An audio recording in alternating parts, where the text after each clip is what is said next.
ପିଲାମାନେ ଆକାଶ କଇଁଛ ଏତେ ସୁନ୍ଦର ଗଳ୍ପ ସେ ଆକାଶ କଇଁଛର ଆମେ ଏମସିକ୍ୟୁ ପ୍ରଶ୍ନ ଗୁଡ଼ିକୁ ଆଲୋଚନା କରିବା। ପ୍ରଥମ ପ୍ରଶ୍ନ ଏଇଠି ସରୋବରରେ ରହୁଥିବା କଛପଟିର ନାମ କ'ଣ ଥିଲା କହିଲ ଦେଖି। ଚିତ୍ରଗ୍ରୀବ, କମ୍ବୁଗ୍ରୀବ, ମଣିଗ୍ରୀବ ନା ଶଙ୍ଖଗ୍ରୀବ? କ'ଣ ହବ ନା କମ୍ବୁଗ୍ରୀବ ଥିଲା ରେ। ତା ନାଁ କ'ଣ ଥିଲା? କମ୍ବୁଗ୍ରୀବ।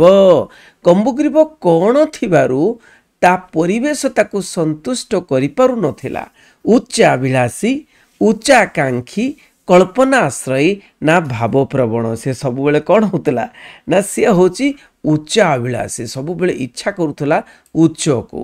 କଛପଟି କୂଳକୁ ଉଠିଯାଇ କେଉଁଥିରେ ବିଚରଣ କରୁଥାଏ?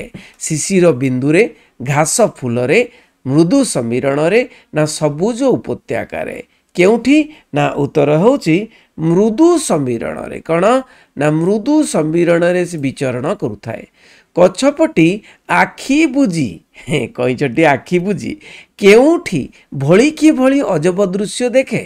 ବିମୁଗ୍ଧ କଳ୍ପଲୋକରେ, କଳ୍ପନାଲୋକରେ, ବର୍ଷଣମୁଖର ସନ୍ଧ୍ୟାରେ, ସ୍ୱଚ୍ଛ ସରୋବରରେ, ସାତରଙ୍ଗୀ ଇନ୍ଦ୍ରଧନୁରେ? କ'ଣ ହେବ ନା ଉତ୍ତର ହେଉଛି ବିମୁଗ୍ଧ କଳ୍ପନା ଲୋକରେ। ସେ କ'ଣ କରେ? କଳ୍ପନାରେ ଦେଖେ ଅଜବ ଅଜବ ଦୃଶ୍ୟ। କେତେବେଳେ ଦୁଇ ଗୋଟି ହଂସ ସରୋବରରେ ଉପନୀତ ହେଉଥିଲେ? ଶୀତ ଋତୁ, ଶରତ ଋତୁ, ବସନ୍ତ ଋତୁ ନା ବର୍ଷା ଋତୁ? ଆରେ ଭାଇ, ବର୍ଷା ଋତୁ ଆଗମନରେ ନାଇଁ, ଯେତେବେଳେ ପାଣି ଭର୍ତ୍ତି ହେଇଯାଏ ସେହି ସମୟରେ ନାଇଁ ପୋଖରୀ କୂଳକୁ ଆସୁଥିଲେ। ଖଣ୍ଡିଏ କାଠିର ଦୁଇ ପ୍ରାନ୍ତକୁ କିଏ କାମୁଡ଼ି ଧରିଥିଲେ? ବିକଟ ଓ କମ୍ବୁଗ୍ରୀବ, କମ୍ବୁଗ୍ରୀବ ଓ ସଙ୍କଟ, ବିକଟ ସଙ୍କଟ, ମଣିଗ୍ରୀବ ବିକଟ। ବହୁତ ସୁନ୍ଦର ଗଳ୍ପ। କ'ଣ ହେବ ନା ବିକଟ ଆଉ ସଙ୍କଟ ଏଇ ଦୁଇ ଜଣ କ'ଣ କାମୁଡ଼ି ଧରିଥିଲେ ଦୁଇଟି ପ୍ରାନ୍ତକୁ। ପରୀକ୍ଷା ସଫଳ ହେଲା ବୋଲି କିଏ କହିଥିଲେ? ସଙ୍କଟ, ବିକଟ, କମ୍ବୁଗ୍ରୀବ, ଚିତ୍ରଗ୍ରୀବ। ପରୀକ୍ଷା ସଫଳ ହେଲା କିଏ କହିଥିଲେ? ନା ବିକଟ କହିଥିଲା ପରୀକ୍ଷା ଆମର ସଫଳ ହେଲା ବୋଲି। ଶୂନ୍ୟରେ ଥିବା ଯାଏ ମୁହଁ ନ ଖୋଲିବାକୁ କିଏ କମ୍ବୁଗ୍ରୀବକୁ ଚେତେଇ ଦେଇଥିଲେ? ସଙ୍କଟ, ବିକଟ, ମର୍କଟ ନା ସୁଗ୍ରୀବ? କ'ଣ ଚେତେଇ ଦେବା? କ'ଣ ସଙ୍କଟ? ନାଇଁ, ସଙ୍କଟ ଚେତେଇ ଦେଇଥିଲା। ଆକାଶରେ ଭବିଷ୍ୟତ ଅନ୍ଧକାର ବୋଲି କିଏ ଭବିଷ୍ୟବାଣୀ କରିଥିଲେ? ଚିଲ, ବଗ, କାଉ, ବକ। ଭବିଷ୍ୟବାଣୀ କିଏ କରିଥିଲେ? ଆକାଶରେ ଭବିଷ୍ୟତ ଅନ୍ଧକାର କିଏ? ନା ଉତ୍ତର ହେଉଛି କାଉ କରିଥିଲା। ନାଇଁ, ତା କାମ କିଛି ନାହିଁ ସେଇଆ। କାଉ।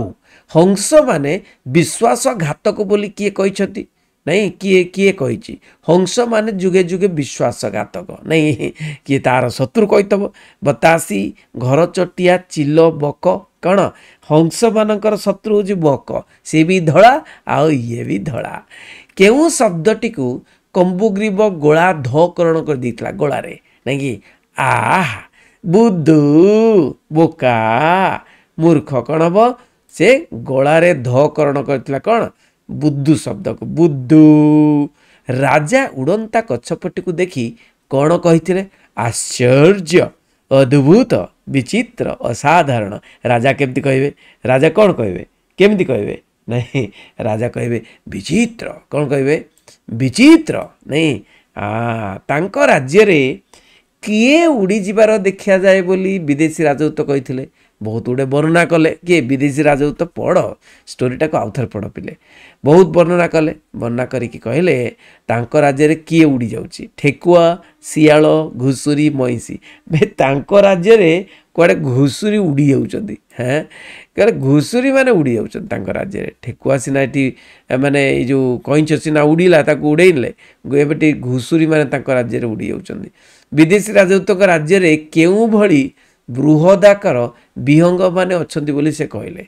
ବୃହଦାକାର ବିହଙ୍ଗ, ବୃହତ ଆକାରର। ମଇଁଷି, ଗଣ୍ଡା, ଜଳହସ୍ତୀ ନା ଜିରାଫ? ସେ ତ ଏମିତି କହିଦେଲେ କ'ଣ? ଆରେ ମଇଁଷି ଭଳିଆ ଆମର ବିହଙ୍ଗ ଅଛନ୍ତି। ନାଇଁ, ମଇଁଷି ଭଳିଆ ପକ୍ଷୀ ଅଛନ୍ତି। ମଇଁଷି କେତେ ବଡ଼, ସେଭଳିଆ ପକ୍ଷୀ ପରା ଅଛନ୍ତି। କେତେ ବର୍ଷରେ ଥରେ ଶୂନ୍ୟରୁ କଚ୍ଛପ ବୃଷ୍ଟି ହୁଏ ବୋଲି କୁହାଯାଇଛି? 100, ଲକ୍ଷେ, ଅୟୁତ ନା ସହସ୍ର? କେତେ ବର୍ଷରେ ଥରେ କହିଲ ଦେଖି? ନା ସହସ୍ର ବର୍ଷରେ ଥରେ। ସହସ୍ର ବର୍ଷରେ ଥରେ। କଚ୍ଛପ ମାଂସ କାହାର ଅଯୋଗ୍ୟ ବୋଲି ମହାପଣ୍ଡିତେ କହିଥିଲେ? ଦେବମଣୋହି, ରାଜମଣୋହି, ସାଧାରଣ ମଣୋହି, ଜନମଣୋହି। କାହା କଥା କହିଥିଲେ? ରାଜାକୁ ବାରଣ କରିଥିଲେ।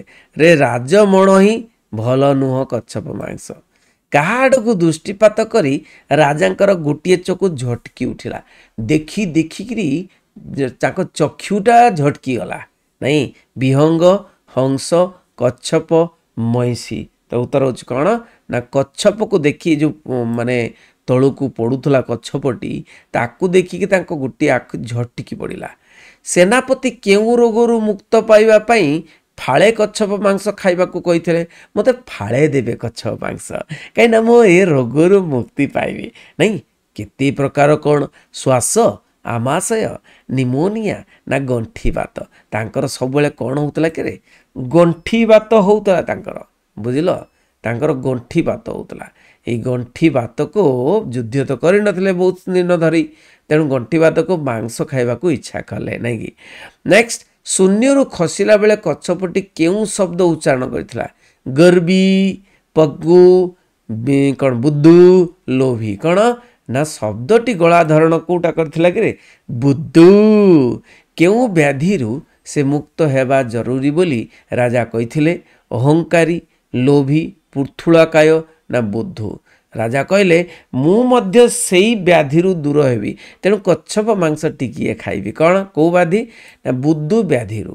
ରାଜାଙ୍କ କୋଳରେ ପାଚକର ସହକାରୀ କ'ଣ ବିଛାଇ ଦେଇଥିଲା?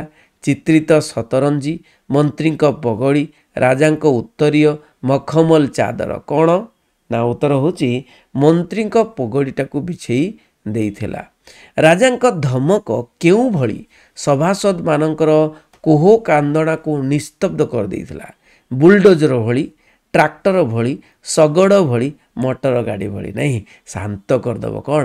ବୁଲଡୋଜର ଯେତେବେଳେ ଆସେ ନା, ବୁଲଡୋଜର ସବୁ ମାନେ ଯେତିକି ରାସ୍ତା କଡ଼ରେ ମାନେ ଅଧିକ ବଢ଼ିଥିବ ତୁମର କୋଠା ବାଡ଼ି ସବୁକୁ ଧ୍ୱଂସ କରିଦେବ। ଦୋକାନ ବଜାର ସମସ୍ତଙ୍କ ଭିତରେ ନିସ୍ତବ୍ଧ। ସେଇଭଳି ତାଙ୍କ ରାଜ୍ୟର ମଇଁଷି ଆକାରର ବିହଙ୍ଗରୁ କେତେ ନେଇ ଆସିବାକୁ ରାଜା ବିଦେଶୀ ରାଜଦୂତଙ୍କୁ ନିର୍ଦ୍ଦେଶ ଦେଇଥିଲେ?